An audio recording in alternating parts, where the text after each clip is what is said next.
Hai, welcome back Genius People, saya Alif Genius dan hari ini kita akan mereview. Maaf banget nih guys, tapi video kali ini kita tidak akan mereview apa-apa lagi, melainkan melanjutkan perjalanan saya di Shizuoka di hari yang sama setelah saya menghadiri pameran Shizuoka Hobby Show. Yang belum nonton bisa cek link di pojok kanan atas ya. Berjarak satu stasiun aja dari Shizuoka Station, gede banget cuy, berasa kayak di bandara. Pada video kali ini kita akan pergi ke, nah udah kelihatan tuh, logo berwarna biru yang kalian familiar banget pastinya. Betul guys, pada video kali ini kita akan berkunjung ke markasnya Mas Bandai. Stasiun ini merupakan akses yang lain untuk bisa berkunjung ke markasnya Bandai. Sebenarnya ini kali kedua saya mengunjungi tempat ini. Dan yang kalian lihat di sebelah sini adalah markas lamanya. Kalau markas lamanya ini kayaknya masih berfungsi, tapi ditutup untuk publik. Kalau nggak salah sampai sebelum tahun 2022 atau 2023, Bandai menawarkan fasilitas tour yang sama dengan apa yang saya mau lakukan hari ini. Dan bagi kalian yang tertarik dengan perkeretaan-keretaan di Jepang, kalian bisa mampir ke tempat ini sebelum kalian mampir ke markas barunya si Bandai. Untuk tiket masuk mengikuti tur masuk ke pabrik barunya si Bandai ini, untuk sekarang hanya terbatas untuk orang-orang yang tinggal di Jepang dan tiketnya hanya bisa dibeli melalui website premium Bandai. Iya gila ya, tiket main ke markas yang Bandai aja bukan barang retail, melainkan barang premium Bandai. Tiketnya warnanya luntur nggak tuh? Tiket masuk ke markas baru si Bandai ini berharga 2.860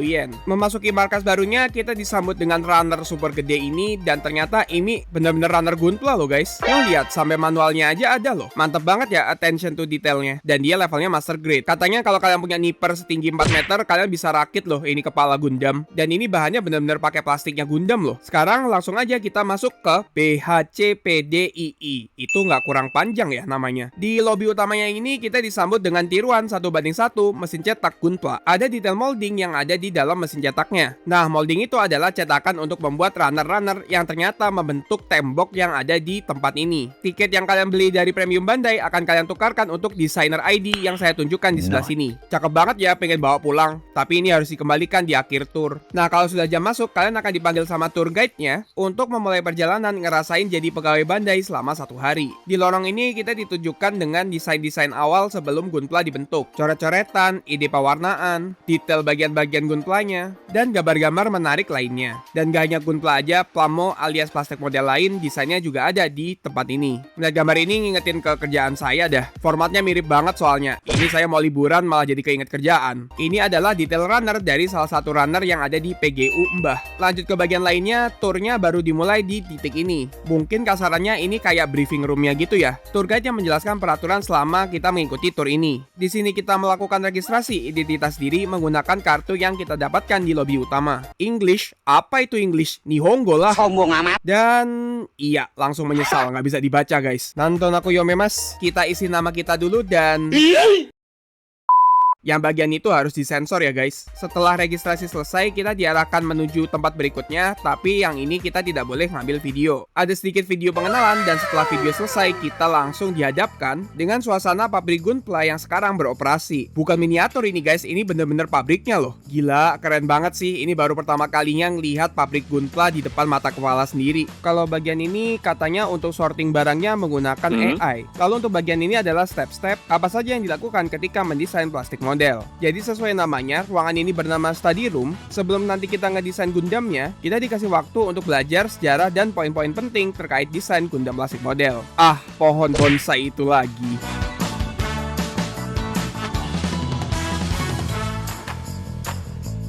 Ini adalah bagian yang menarik dari study room ini. Di tembok ratapan, di tembok yang menjulang tinggi ini ada total 4.000 Gundam yang merupakan hasil rakitan 4.000 orang yang berbeda dalam waktu serentak. Lanjut ke bagian lainnya dari study room ini, juga gak kalah menarik. Contohnya ada molding asli untuk mencetak Gunpla.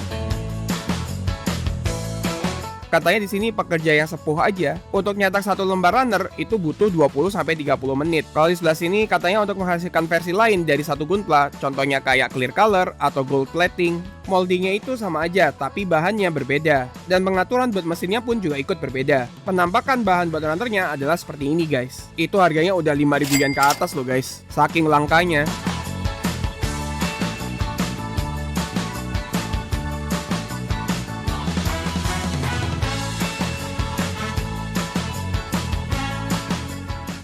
Ini plastik model buat mesin cetaknya menarik juga ya. Saya baru tahu loh kalau Perfect Grade Astray Red itu pakai Advanced MS Joint buat tangannya. Detail tangan Destroy Gundam menang jauh cuy dibanding Perfect Grade Astray. Molding cetakan buat efek permet buat Gundam-Gundam yang ada di WFM ternyata dari lembaran kayak gini loh. Ini emang salah satu perkembangan teknologinya Bandai sih.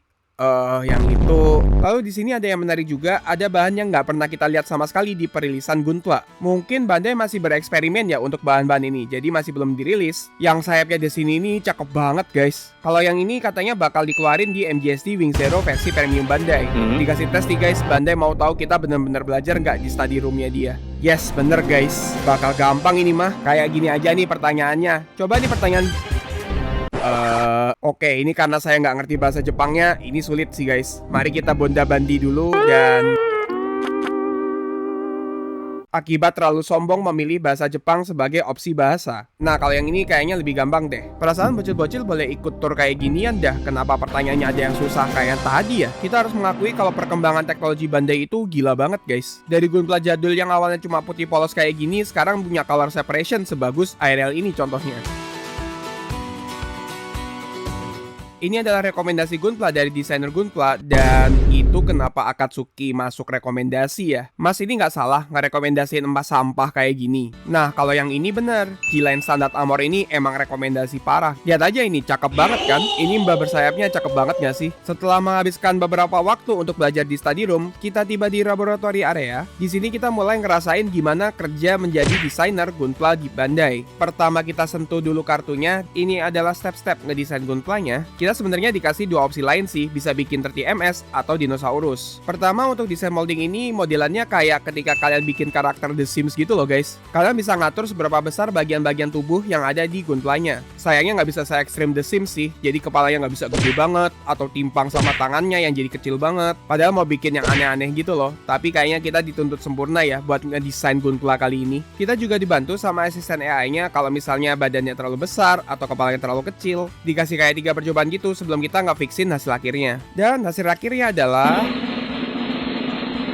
Alhamdulillah bagus ya lulus KKM. Udah ngedesain moldingnya, kita lanjut ke ruangan berikutnya. Di sini kita dikasih sudut lain dari pabriknya si Bandai. Aduh, Bandai nggak ada lowongan kerja kah untuk bisa kerja di sini? Infokan dong kalau ada. Ada taman yang cukup random ya di tempat kayak gini. Nah, ruangan berikutnya adalah coloring design. Kita akan mewarnai Gunpla yang tadi kita udah desain moldingnya. Di bagian ini kita dilihatkan bagaimana Bandai melakukan hal favorit mereka, yaitu nge-color kit-kit yang udah ada. Di sini kita benar-benar dijadiin pegawai Bandai guys. Kasih ide recolor buat Bandai untuk entry grade Mbah. Nah, di sini juga kita juga jadi tahu pola recolor dari Bandai. Kita cuma dibatasin buat milih kombinasi 5 warna dan bagian-bagiannya udah kayak ditentuin gitu. Warnanya kita nggak bisa tentuin sendiri-sendiri di setiap bagiannya. Ya ini nyocokin pola ketika Bandai nge-recolor si Mbah ini sih. Oh, gini toh caramu Bandai. Many hours later. Jadi sebenarnya konsep dari recolor Gundam saya itu pertama warna merah itu menandakan berani ya. Lalu ada aksen putih yang artinya sederhana. Kalau hitamnya saya ambil dari warna banteng yang artinya tangguh dan pekerja keras. Jadi saya emang mau menggambarkan konsep Mbah di sini itu adalah pencerminan Bandai yang berani memberikan inovasi yang walaupun simple tapi bisa menunjukkan ketangguhan dan kerja keras untuk memenuhi kebutuhan konsumennya. Gak ada sangkut paut sih sama yang lain. Ini bener-bener konsep yang saya pikirkan secara matang. Saya mau merefleksikan apa yang saya dapatkan dari tour kali ini. Mantep banget kan ide dari saya. Lalu untuk bagian selanjutnya adalah desain moldingnya. Kayaknya di antara bagian-bagian yang lain, bagian ini yang menurut saya yang paling gampang. Karena ceritanya kalian tinggal cocokin aja pola yang ada di tengahnya. Jadi pola yang di tengah itu membentuk lingkaran kayak gitu kan. Lalu kalau lingkarannya udah cocok, kalian pastikan hurufnya tegak semua ya. Sebenarnya sih asal lingkarannya yang di tengah itu udah membentuk, udah bener sih.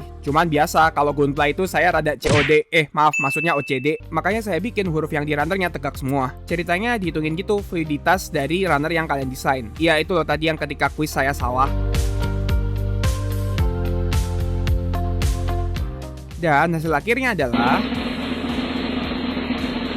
perfect score dong, 100 bro. Mas katanya tur ini cuma dibuka buat warga Jepang. Kapan ya bisa dibuka buat warga asing? Sebenarnya masih belum ada info sih terkait itu, tapi kalau melihat di bagian sebelah sini, katanya Bandai di tahun ini akan memulai fase keduanya untuk pabrik ini. Katanya pabrik ini akan menambah kapasitasnya, yang artinya pabriknya kemungkinan akan lebih besar. Mungkin saja, tapi mungkin aja ya. Mungkin saat itu juga sekalian dibuka gitu aksesnya buat nggak hanya orang Jepang saja, tapi juga turis mancanegara. Ya doakan segera lah ya, biar kalian juga bisa ngerasain gimana jadi pegawai Bandai. Oke, balik ke videonya. Sekarang adalah waktu untuk ngedesain box art buat Gunpla yang udah kita desain. Ini untuk box artnya agak disayangkan sih. Pilihan desainnya dan pilihan pose buat Gundamnya sangat terbatas. Jadinya ya kita cuma bisa menggunakan apa yang ada aja deh. Sayang banget sih, padahal saya mau Gundamnya pose. Jadi konsep box art yang saya desain adalah Gundam versi saya ini adalah Gundam yang independen, yang lepas dari bayang-bayang bah klasik. Gundam itu tidak selalu melulu warna merah, biru, kuning, putih, tapi kita bisa membawakan konsep original ini untuk lepas dari stereotip Gundam pada umumnya. Woi serius woi, udah narasi sebagus itu masih di bawah KKM dah nilainya. Lalu setelah kita selesai mendesain box artnya, sebenarnya ini ada satu bagian yang saya lupa buat rekam. Bukan lupa sih, lebih ke orang-orang pada nggak ngerekam, saya jadinya ikut nggak ngerekam. Kita kayak dikasih demonstrasi gitu cara cetak runner dari molding. Nantinya kita akan mendapatkan oleh-oleh yang nanti saya akan reveal ya di akhir video. Nah hasil kita kerja seharian, skornya akan ditotal di akhir. Dan skor saya pada akhirnya adalah... Mantap cuy, ranking S. Ya lumayan lah ya. Nah selain total akhir, kita juga kayak dikasih grafik gitu. Ini tuh kayak penjelasan selama kalian ngedesain Gunpla itu pendekatannya seperti apa. Nah desain box art Gundam kita dan sertifikatnya kita dapat cetakan berupa kertas stiker. Mungkin kalian akan bertanya, kenapa ada kertas stiker? Ternyata ada fungsinya yang nanti saya akan beritahu ya. Waduh, ketemu lagi nih sama si Plamo bonsai ini. Kalian tahu nggak berapa harga plastik model buat bonsai ini? 30.800 yen guys. Kalau yang ini boleh dah kalian mending. Emang banyak yang mending daripada bonsai itu guys. Ya guys, kagetnya tuh nggak dibuat-buat. Saya bener-bener kaget karena saya ngelihat box art buat Gundam yang belum dirilis sama Bandai. Maaf kalau yang ini saya agak rebel ya. Harusnya staffnya nggak kebolehin kita ngerekam bagian yang ada di dalam. Sekarang kalian lihat deh bagian yang ada di sebelah sini. Kepalanya kayak kepalanya Exia nggak sih? Nah kemungkinan besar ini adalah box art buat Real Grade Exia Repair 4 yang baru akan dirilis akhir bulan Juni ini. Alhamdulillah rezeki anak soleh dapat spoiler dari Mas Bandai. Nah untuk display yang di sebelah sini adalah barang-barang yang bisa kita beli setelah kita keluar dari Bandai Hobby Center ini. Mungkin bintang utamanya adalah Strike Freedom yang berwarna hitam biru ini nggak sih? Pakai plastik Ecoplas sih, tapi limitednya itu loh. Kalian nggak bisa nemuin Gunpla ini di harga retail selain kalian mengunjungi tempat ini. Nah untuk barangnya sistemnya bukan dibeli di tempat, melainkan beli di website premium Bandai. Dan begitulah guys, seharian, nggak sehari juga sih, kayaknya cuma 2-3 jam bekerja sebagai pegawai Bandai. Sampai jumpa lagi ya Bandai Hobby Center, infokan kalau ada lowongan pekerjaan, hehe. Jadi oleh-oleh yang kita dapatkan dari Bandai Hobby Centernya berupa kotak seperti ini dan runner Gunpla seperti ini. Ini tuh pelang yang ada di depan Bandai Hobby Center itu ya. Dan kertas stiker yang kita dapatkan kita bisa tempel di kotaknya, jadi bentuknya kayak desain kotak Gunpla gitu. Tapi jujur ini agak kurang modal nggak sih? Tapi ya udahlah daripada nggak dapat apa-apa kan. Nah mungkin yang lebih menarik adalah bagian yang ada di sebelah sini. Yes, kiriman barang eksklusif yang bisa dibeli setelah kita mengunjungi tour sudah datang guys. Langsung aja nggak sih kita unboxing? Karena mikir kayaknya kesempatan nggak akan datang 2 kali, saya memutuskan untuk membeli semua barang yang tersedia. Pertama ada 30ms Riseta. Apakah yang nonton video ini ada yang suka sama Riseta ini? Kalau misalnya iya, mungkin akan saya jual nih. Kalau saya yang ngerakit sendiri, yang ada saya ditimpukin ibu negara guys. Kayaknya dari sekian barang yang saya beli, ini yang paling gimana ya? T-Rex warna biru ini juga akan mungkin saya jual. Kayaknya sih yang paling menarik dan warnanya eye-catching adalah yang ini. Harganya juga yang paling murah di antara barang-barang yang saya beli. Kalau ini kemungkinan saya akan rakit sendiri sih daripada dijual sebagai kenang-kenangan gitu. Lalu lanjut, ini juga saya tertarik banget sih buat dirakit. Secara saya juga belum punya entry grade versi yang full weapon set seperti ini. Tapi saya agak kurang suka sih sama warnanya. Kayak birunya terlalu tua gitu loh. Gimana menurut kalian guys? Rakitnya nih. Dan ini dia bintang utamanya, Strike Freedom Gundam Recirculation Color Neon Blue. Kalau yang ini jujur saya bimbang banget guys, antara saya rakit aja atau ini dijual aja ya di Shopee saya. Coba komentar di bawah dong, apakah ada yang minat sama Strike Freedom Gundam warna hitam biru yang ini? Dan dengan ditunjukkannya kilafan ini, saya juga akan mengakhiri video kali ini. Menurut kalian worth it gak tour yang ditawarkan oleh Bandai di pabrik barunya? Kalau kalian berkesempatan untuk pergi ke Jepang dan bisa mengunjungi pabrik barunya si Bandai, apakah kalian tertarik seharian menjadi pegawai Bandai ngedesain Gunpla kalian sendiri?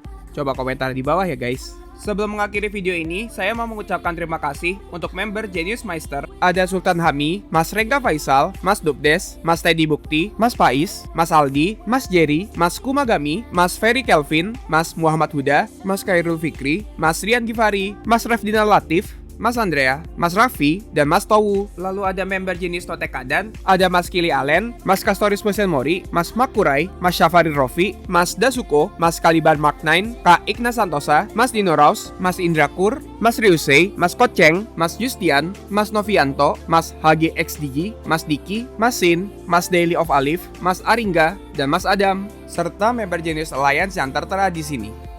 Mau titip Gundam atau mainan lain fresh langsung dari Jepang dengan harga super terjangkau? Bisa langsung join membership Greater Genis People, level Tekadan atau Meister ya. Gak mau ketinggalan berita terhangat seputar Gunpla dan Gundam? Ikut ngobrol di voice chat dengan teman baru satu hobi? Cari teman main game Gundam dan lainnya? Atau cuma mau sekedar tuker-tukeran meme sama orang super gokil di dunia Gunpla? Kalian bisa ikut Discord Alif Genius Genis People di link di deskripsi ya. Kalau mau nanya-nanya juga bisa melalui IG atau TikTok di sini, atau juga bisa melalui chat di Discord. Sampai jumpa di video berikutnya.